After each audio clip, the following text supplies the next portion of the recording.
राजकुमार रोत ने दी मौत की धमकी या था सियासी नाटक। डूंगरपुर बैठक में हंगामे पर रोत का बयान। डूंगरपुर बैठक में बीजेपी वर्सेस बीएपी का महासंग्राम। नमस्कार, आप देख रहे हैं भारत रफ्तार और मैं हूं आपके साथ खुशी। राजस्थान के डूंगरपुर में दिशा समिति की बैठक अचानक रणभूमि बन गई। बांसवाड़ा डूंगरपुर सांसद राजकुमार रोत और उदयपुर सांसद मन्नालाल रावत के बीच तीखी झड़प, धमकी और हंगामा हो गया। तो क्या रोत ने वाकई रावत को जान से मारने की धमकी दी थी या ये जनता के असली मुद्दों को दबाने का सियासी नाटक है? सोशल मीडिया पर वायरल वीडियो एक कहानी बयां कर रहा है तो रोत का बयान दूसरी सच्चाई को उजागर कर रहा है। दरअसल डूंगरपुर जिला परिषद में हुई दिशा बैठक में रोत ने NREGA, anganwadi, Rajeevika, mid day meal और जनजीवन मिशन जैसे सेवाओं की बुनियादी मुद्दे उठाने की कोशिश की, लेकिन भाजपा सांसद मन्नालाल रावत ने एजेंडे से हटकर बात न करने पर अड़े रहे। बहस इतनी गरमाई कि रोत ने तू कहकर संबोधित किया और बीएपी के विधायक उमेश डामोर ने कथित तौर पर लड़ना है तो बाहर आओ देख लूंगा जैसी धमकी दे डाली। बैठक 15 मिनट तक बाधित रही। सुरक्षा कर्मियों को बीच बचाव करना पड़ा। वायरल वीडियो में रावत चप्पल निकालने का इशारा करते दिखे, जबकि भाजपा इसे गुंडागर्दी बता रही है। लेकिन राजकुमार रोत ने इस पूरे विवाद पर एक बड़ा खुलासा कर दिया है। उन्होंने वीडियो जारी कर कहा है कि बैठक में कोई धमकी या थप्पड़ नहीं चला, बल्कि हर मुद्दे पर चर्चा को बार बार रोका गया। रोत का दावा है कि ये सब प्री प्लान था ताकि आदिवासी इलाकों के सवालों से ध्यान भटकाया जा सके। उन्होंने कहा वे विकास में रुचि नहीं रखते, बस माहौल खराब कर रहे हैं। मेरा विरोध को अलगाववाद और नक्सलवाद का रंग देकर पेश किया जा रहा है क्योंकि मैं आदिवासियों की आवाज उठा रहा हूँ। रोत ने मीडिया से बातचीत में भी ये दोहराया कि ये सियासत है जनता के मुद्दों को दबाने की। आइए एक नजर देखते हैं कि इस पूरे विवाद पर डूंगरपुर बांसवाड़ा सांसद राजकुमार रोत ने क्या कुछ कहा और क्या कुछ बड़े खुलासे किए। डूंगरपुर दिशा की बैठक को लेकर जो घटनाक्रम हुआ था वो आप सबके सामने है, लेकिन मैं कल से देख रहा हूं कि भाजपा के प्रत्येक नेता, वो जिला अध्यक्ष हो या भाजपा का विधायक प्रत्याशी हो, भाजपा के कोई भी पदाधिकारी हो, डूंगरपुर, बांसवाड़ा, उदयपुर तक ये एक माहौल बना रहे, वीडियो बना के कि डूंगरपुर दिशा की बैठक में बाप के विधायक सांसदों ने गुंडागर्दी की, थप्पड़ मारने की कोशिश की, अपशब्द बोले, इस तरह से ये अलगाववाद फैला रहे हैं, नक्सलवाद फैला रहे हैं। इस तरह से जो माहौल बढ़ाया जा रहा है, और उस वीडियो में आपने सुना होगा वो कह रहे हैं कि सरकार की योजनाओं को, मोदी जी की योजनाओं को जनता को लाभ नहीं पहुंचाना चाह रहे हैं, जनता का विकास नहीं चाहते हैं। इस तरह से जो भ्रम फैलाया जा रहा है, तो मुझे जरूरत महसूस हुआ कि सच्चाई एक बार लोग फिर जाने। मैं आज बताना चाहूंगा कि ओरिजिनल जो घटनाक्रम जो था, दिशा की बैठक थी, दिशा की बैठक में ऐसे चेयरपर्सन में था, वो सह चेयरपर्सन थे। तो आज उस दिन जो घटनाक्रम हुआ, 11 बजे दिशा की बैठक स्टार्ट हुई। 11:10 से 15 मिनट के बाद मतलब उदयपुर सांसद मन्नालाल जी पहुंचे वहां पर। हमने स्वागत किया, कलेक्टर साहब ने उनको बुके देके स्वागत किया, ससम्मान बैठे हैं, मैंने खुद उनका स्वागत किया, अभिनंदन किया नाम लेके। जैसे भी दिशा की बैठक होती है, दिशा की बैठक का गाइडलाइन होता है कि जो पूर्व बैठक जो हुई थी उसकी अनुपालना रिपोर्ट क्या है। पूर्व बैठक में जो मेंबर्स ने मुद्दे उठाए थे, जिन जिन स्कीमों वार, उस पर चर्चा हो रही थी। उस चर्चा में प्रत्येक बिंदु पे उन्होंने टोकने का काम किया। आपने वो चीजें सामने नहीं आ पाई है, लेकिन आधे घंटे तक मैं आपको बताना चाहूंगा कि उन्होंने कहां बखेड़ा किया। हमारा जो पीडब्ल्यूडी की जो प्रधानमंत्री ग्राम सड़क योजना की बात चल रही थी, उसी के अंदर हमारी पिछली गवर्नमेंट ने 2021-22 में, आपको ध्यान होगा, एक महत्वपूर्ण सड़क है फाटक छाणी मंगरी, जो सागवाड़ा ओबरी के लोग जनता को छाणी मंगरी गोविंद गुरु धाम तक पहुंचने की जो सड़क है वो 21-22 में सैंक्शन है, लेकिन फॉरेस्ट का कुछ इश्यू आने की वजह से वो काम स्टार्ट नहीं हो पाया। उसको लेके हमने चर्चा की, उसको कहा ये काटो, ये क्या मतलब है इसका, या चर्चा करने का इश्यू दिशा के क्या गाइडलाइन में है। एक तरफ ये धर्म की बात करते हैं, धार्मिक की बात करते हैं, लेकिन हमारा जो गोविंद गुरु महाराज का धार्मिक स्थल है, जहां सागवाड़ा और ओबरी की जनता का आने का जो सड़क है, वो सड़क हम लोगों ने उस पिछली सरकार में सैंक्शन कराई है, उसके लिए उन्होंने ना कह दिया, ठीक है, हमने इग्नोर किया। जैसे बात आई राजीविका महिला है, हमारे डूंगरपुर जिले में 2.5 से 3 लाख महिला आजीविका समूह से जुड़ी हुई है और टोटल 34 समूह है। 34 समूहों को लेकर पिछले साल भर से मैं प्रयासरत हूं कि सारे सीएलएफ जो हैं, इन सीएलएफ के लिए भवन बने, इनका शौचालय बने, क्योंकि हम जाते हैं, आज ये भाजपा के नेता कहते हैं कि नारी शक्ति का सम्मान, महिलाओं का सम्मान, स्वच्छ भारत सम्मान, और जब भी उनको गांव के अंदर, मीटिंगों के अंदर भीड़ की जरूरत पड़ती है तो पहली कड़ी राजीविका महिलाओं को बुलाओ। राजीविका महिलाओं को सभा के लिए यूज किया जाता है, भाषण सुनने के लिए यूज किया जाता है, उनकी शोभा बढ़ाने के लिए यूज किया जाता है, लेकिन उनकी हालत क्या है सीएलएफ की, भवन नहीं बने, शौचालय जाने की स्थिति नहीं है। 200-500 महिला 15 दिन के अंदर मीटिंग होती है उनकी, वो इकट्ठी होती है, लेकिन जाने की कोई व्यवस्था नहीं है। तो हमारा इसमें ये था, पिछली बैठक में कहा था कि जितनी जो सीएलएफ है सारी सीएलओपी के लिए जमीन आवंटन हो, और जमीन आवंटन होने के बाद हम भी बजट देंगे, सरकार से भी लेंगे, एमएलए एमपी कोटा से भी देंगे। तो ये हमने इस मुद्दे को उन्होंने काट दिया। इसको क्या मतलब है, छोड़ो इसको काटो, एका दिशा की गाइडलाइन में है, तो भी हमने इग्नोर किया। ठीक है, करते रहेंगे। जैसे आगे बात बढ़ती गई, आपने सुना होगा मिड डे मील जो है, मिड डे मील के दौरान जो दूध दिया जाता है स्कूलों के अंदर, अब ग्रामीण जनों से, परिजनों से कई जगह से हमारे पास शिकायत आई कि स्कूलों के अंदर जो दूध दिया जा रहा है, पैकिंग दूध जो आ रहा है वो सही नहीं आ रहा है, बच्चे नहीं पी रहे। तो हमारा उद्देश्य तक दिशा की बैठक में एक प्रस्ताव ले और सरकार को भेजे कि अगर स्थानीय दूध जो गाय भैंस का है तो उस दूध का भी उपयोग कर सकते हैं। जरूरी मतलब एक प्रतिबंध लगा रखा है कि सिर्फ आपको पाउडर जो पैकिंग आ रहा है वही पीना है। मतलब यहाँ का बच्चा क्या पिएगा वो तय ऊपर से किया जाएगा, तो बच्चे इंटरेस्ट नहीं ले रहे। तो हमने ये बात की, उन्होंने काट दिया इसको। और इसको लेके क्या माहौल बनाया गया कि राजकुमार रोज दोपहर का भोजन मिड डे मील बंद करना चाह रहा है, मतलब झूठ प्रचारित किया। इसके आगे हम बढ़े तो जैसे महिला बाल विकास विभाग की बात आई, तो महिला बाल विकास विभाग में इनके जो भौतिक सुविधाओं को लेके आज पूरे डूंगरपुर जिले में 285 आंगनवाड़ियां जो हैं जिनके शौचालय नहीं बने, कई 200 के आसपास आंगनवाड़ियां किराए के भवन में चल रही है, कई जगह हालत खराब है। उनको लेके हमने कहा कि इसके सारे के सारे प्रस्ताव सरकार को भेजे जाए, इनको शौचालय निर्माण हो, उनकी बाउंड्री निर्माण हो, और कन्वर्जन में बजट देना पड़े तो हम भी देंगे। और फिर हमने कहा कि शिकायतें जो आई कि जो पैकिंग पोशार आ रहा है, मेरी आंगनवाड़ी अंदर कार्यकर्ता, हमारी जो सहायिका है, आंगनवाड़ी कार्यकर्ता है, आपके लिए क्या कहा उन्होंने कि राजकुमार रोज आंगनवाड़ी कार्यकर्ताओं को भ्रष्टाचार, भ्रष्ट कह रहा है, अपमानित कर रहा है, ये शब्द यूज किए उन्होंने, अभी कर रहे हैं ये। ओरिजिनल बात क्या थी? ओरिजिनल बात थी कि आंगनवाड़ी के अंदर जो पोषार वितरण हो रहा है, पहले जो हो रहा था कि स्वयं सहायता समूह के लोग बनाते थे, उस गांव के लोग बनाते थे, गर्म पोषार बनाते थे, बच्चों के टेस्ट के अनुरूप बनाते थे, बच्चों को खिलाते थे, बच्चे खाते थे। ये सच्चाई है, यही बात मैंने बोली। और मैंने ये कहा कि आज एक व्यक्ति तय कर रहा है कि राजस्थान के अंदर पढ़ने वाले, आंगनवाड़ी के अंदर पढ़ने वाले बच्चों को क्या खिलाया जाएगा। पैकिंग जो पोषार जो आ रहा है, मुरमुरे जो आ रही है, जो सामग्री जो आ रही है, इनका बच्चे नहीं खा रहे हैं, ये सच्चाई है, ये सच्चाई है। ग्रामीण आंगनवाड़ी कार्यकर्ता दबी आवाज में कहती है, बेचारी बोल नहीं पाती है। और इस कई बार पिछली बार हुआ था, जो ठेकेदार आंगनवाड़ी के अंदर पोषार वितरण कर रहा है, वो अधिकतर पोषार कई बार ये ब्लैकमेल करके गुजरात बेचते हैं और पशु आहार में उपयोग होता है। और कई जगह देखा होगा अभिभावक भी ले जाते हैं तो पशुओं को खिलाते हैं, क्योंकि पशु आहार के रूप में बच्चे खाते नहीं, क्या करेंगे। अपने गांवों में देखा है कि जो अगर नहीं खा पाते तो पशु का जो होता है उसमें देते हैं, तो वो सच्चाई है। तो मेरा ये फैसला था कि दिशा की बैठक में प्रस्ताव लिया जाए कि 3 से 4 साल पहले जिस तरह से स्वयं सहायता समूह, ताकि स्थानीय लोगों को रोजगार मिले, यहाँ से सामग्री गेहूं, अनाज, गेहूं है, सोयाबीन है, चावल खरीदे, ताकि यहाँ के लोगों को बजट मिले।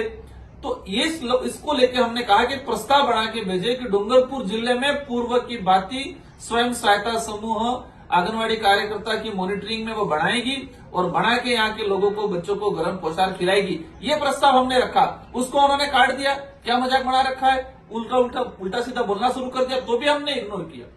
जैसे आगे बात बढ़ी, जब जल जीवन मिशन की बात आई, जल जीवन मिशन में कितना काम हुआ है, कितना नहीं हुआ है, पानी कहाँ कहाँ टंकियां बनी, क्या नहीं बनी, उस पर भी उन्होंने बात काटने की कोशिश की।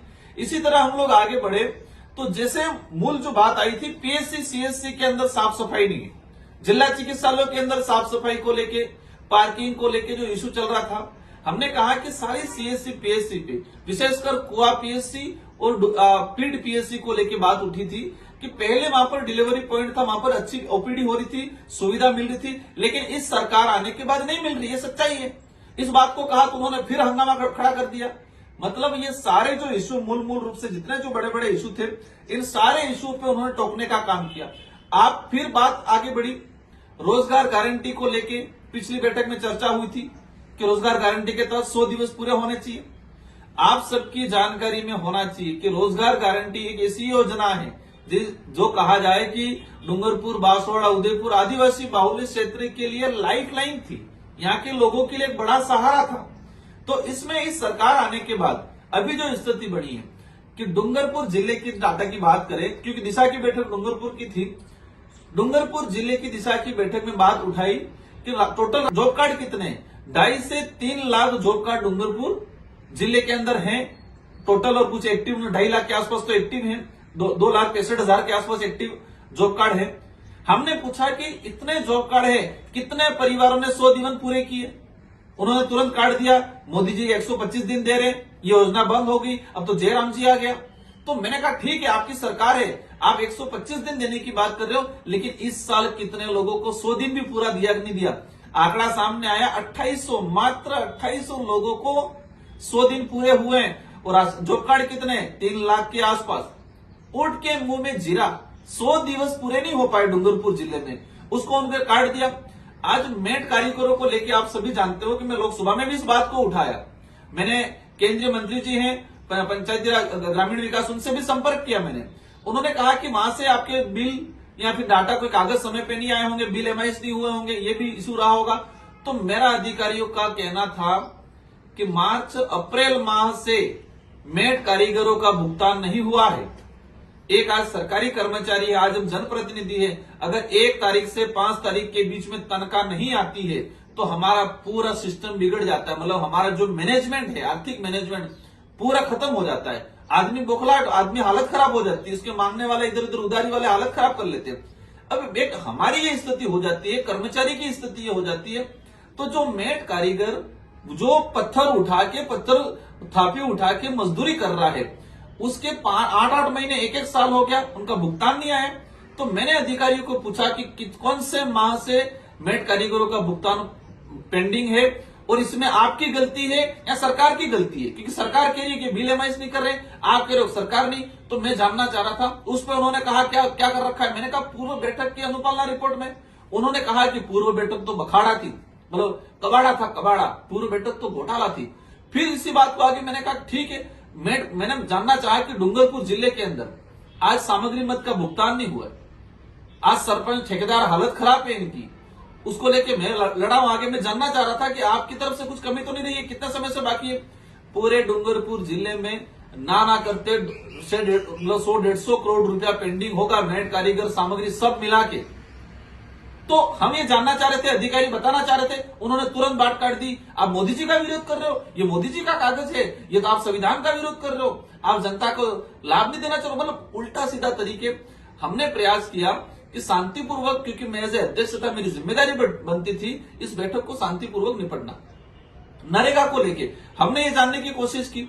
ये सच्चाई है कि अभी सरकार ने कैंप लगाए, अच्छी बात है, हम स्वागत करते हैं, लोगों को लाभ मिलना चाहिए, लेकिन हम जानना चाहेंगे कि उस कैंप में खर्चा कितना आ रहा है। क्या सरकार कैंप के लिए अतिरिक्त कोई बजट दे रही है? ये जानने की कोशिश की हमने। तुरंत उन्होंने बात काट दी, तुम भजनलाल जी का विरोध कर रहे हो, भजनलाल जी की तौहीन कर रहे हो। यार, राजस्थान के मुख्यमंत्री सबके लिए है, हमारा फर्ज बनता है, हम विपक्ष में हैं तो जिम्मेदारी बनती है कि वास्तव सरकार क्या कर रही है, कैंप लगा रही है, कितना पैसा दे रही है। डूंगरपुर बांसवाड़ा के सरपंचों को ध्यान होगा, आपकी हालत खराब है। कल मैंने देखा जो भाजपा से जुड़े हुए ठेकेदार और सरपंच भाजपा के आह्वान पे कल आके नारे लगा रहे, लेकिन तुम्हारे अंदर की आत्मा मुझे लग रहा था, तुम्हारे अंदर की भावना क्या थी, अंदर ही अंदर घुट रहे हो आप लोग। 1.5 साल से एफटीओ नहीं हो पा रहा है, पेमेंट नहीं हो पा रहा है, मेट कारीगरों का पेमेंट नहीं हो पा रहा है, आपसे कैंप करवाए जा रहे हैं, 50-50 हजार रुपया खर्चा करवाया जा रहा है।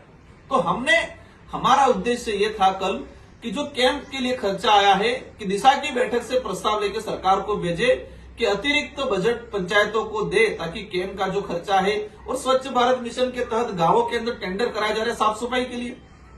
सरकार योजना लाई, इसकी तारीफ होर्डिंग लगा रही है, लेकिन क्या सरकार एफएफसी एसएफसी के नॉर्म्स के अलावा क्या एक्स्ट्रा पैसा दे रही है उसके लिए?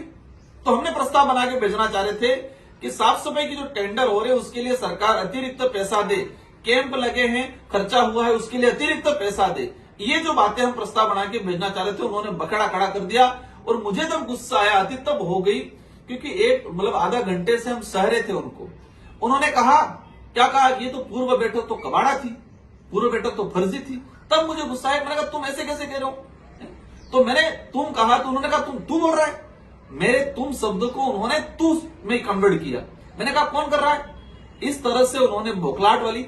एक ये सच्चाई है, देखो बांसवाड़ा डूंगरपुर पूरे आदिवासी बाहुल्य क्षेत्र की जनता को, आदिवासी समुदाय नहीं, हमारे ओबीसी के भाई है, जनरल के हैं, सभी वर्ग के, एससी माइनॉरिटी, सबको जानने की जरूरत है इनका है जोर से बोलना, झूठ बोलना और बार बार बोलना, वास्तविक मुद्दों से भटका के ऐसा प्रोपोगंडा, क्योंकि ये इशू चर्चा का विषय नहीं था। आपने देखा होगा सारे न्यूज चैनलों के अंदर, सारे प्रिंट मीडिया में दिशा की बैठक में क्या चर्चा हुई वो नहीं छपा। दिशा की बैठक में हंगामा हुआ, मैंने क्या कटाक्ष किए, उन्होंने क्या कटाक्ष किए, इससे यह स्पष्ट हो गया कि जनता के मुद्दे दब गए।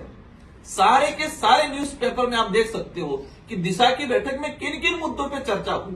राजीविका महिलाओं की क्या हालत है, नरेगा की क्या हालत है, आंगनबाड़ी की क्या हालत है, स्कूलों की क्या हालत है, जल जीवन मिशन का क्या प्रोग्रेस है, इस पे कहीं कोई लाइन नहीं छपी। इससे स्पष्ट होता है कि मीडिया के भी कुछ ऐसे मीडिया चैनल देखे मैंने, कुछ प्रिंट मीडिया, कुछ लोगों ने तो मैनेज किया, व्यवस्थित छापने की प्रयास किया, लेकिन कुछ ने तो एक तरफा। आपने देखा होगा एक न्यूज़पेपर है आत्मा की ज्वाला, उनके जो न्यूज छापने की मानसिकता, उसमें पूरा मन्नालाल जी जो कह रहे, बढ़ चढ़ के जो कह रहे, उसको भी पूरा छापा। हमारी तरफ से हमने जो बोला, हमारे जो बयान थे, दिशा बैठक के जो इशू थे, इस पे एक लाइन नहीं लिखी। आत्मा की ज्वाला न्यूज़पेपर आप देखा होगा, वो आत्मा की ज्वाला नहीं रहता, नफरती ज्वाला वाला लगा मुझे। तो एक नफरती ज्वाला जो भड़कती है, तो उनकी जो न्यूज छापने की जो शैली थी, उनकी जो मानसिकता थी, वो आत्मा की ज्वाला वाला शब्द सूट नहीं होता, उनके लिए नफरती ज्वाला वाला शब्द सही सूट होता। क्योंकि हमारी तरफ से जो स्टेटमेंट थे, एक लाइन नहीं छापी, दिशा बैठक की कार्रवाई की एक लाइन नहीं छापी, मन्नालाल जी द्वारा जो मनगढ़ंत और झूठे जो आरोप लगाए उसी को तरीके से छापा और सब जगह वायरल। वो मन्नालाल जी खुद इसको सोशल मीडिया पे वायरल कर रहे। तो मेरा कुल मिला के दिशा की बैठक को लेके ये कोई चर्चा का विषय नहीं था। मैं दुखी हूं कि जनता के मुद्दे दब गए और ये लोग दबाने आए थे ताकि वास्तविक मुद्दे है वो दब जाए। एक प्रोपोगंडा आप देखते होंगे, वो 2 बार जूता निकाल रहे, पर न्यूज चैनल वाले जूता निकालने का हवाला नहीं दे रहे। राजकुमार थप्पड़ मारा, राजकुमार का थप्पड़ मारा, कहां थप्पड़, उन्होंने जितने हत्या की स्पष्ट दिख रहा है।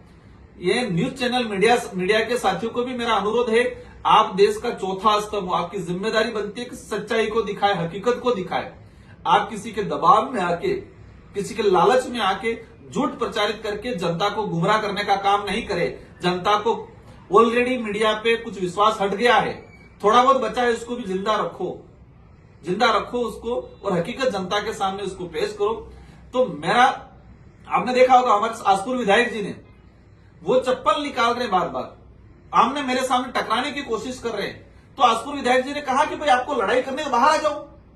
अब बाहर ये माहौल बनाया जा रहा है, राजकुमार मेरे को थप्पड़ मारने आ रहा था, उमेश मेरे को धमकी दे रहा था, जान मारने की धमकी दे रहा है, अलगाववाद फैला। क्या नरेगा मजदूरों की आवाज उठाना न अलगाववाद है? राजीविका की महिलाओं की समस्या का समाधान करने की बात उठाना क्या अलगाववाद है? आंगनबाड़ी में पोषाहार सही नहीं मिल रहा है, मिड डे मील में दूध ठीक नहीं आ रहा है, इस बातों को उठाना क्या वो अलगाववाद है?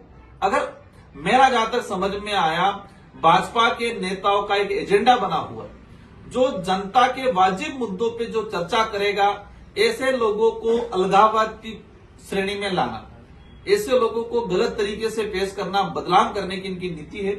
मेरा सभी साथियों से अनुरोध है, ये चर्चा का विषय नहीं था, लेकिन ये लोग झूठ प्रचारित कर रहे हैं तो उसको भी क्लियर करना जरूरी था। हमें हमारे क्षेत्र को आगे ले जाना है, हर क्षेत्र में, शिक्षा का क्षेत्र हो, स्वास्थ्य हो। हाँ, आज मैं भारत आदिवासी पार्टी का जनप्रतिनिधि हूं, लेकिन मैं हर उस व्यक्ति के लिए खड़ा हूं जो भाजपा का होगा, कांग्रेस का होगा, किसी भी वर्ग का होगा, उसकी वाजिब मांग होगी, उसकी वाजिब समस्या होगी, उसको लेकर भारत आदिवासी पार्टी मजबूती से लड़ रही है और लड़ेगी। और उनके जो झूठे मसूदे हैं, उनका जो प्रोपेगेंडा है, वो चलने वाला नहीं है। जनता समझ चुकी है, जनता के अंदर विवेक आ गया है। विवेकहीन लोग जो चाह रहे हैं कि जनता को मूर्ख बनाना चाह रहे, वो नहीं चलेगा। इसलिए सभी साथियों को समझना जरूरी था। ये बात जो सच्चाई है, उस सच्चाई को गांव गांव, घर घर तक पहुंचना भी जरूरी है। हमारी आंगनबाड़ी कार्यकर्ताओं के लिए कह रहे, राजकुमार आंगनबाड़ी कार्यकर्ताओं को भ्रष्ट कह रहा है, मतलब किस तरह से झूठ प्रचारित किया जा रहा है, इसको जानना जरूरी है। धन्यवाद, आभार, जोहार, जय बिल प्रदेश, जय संविधान।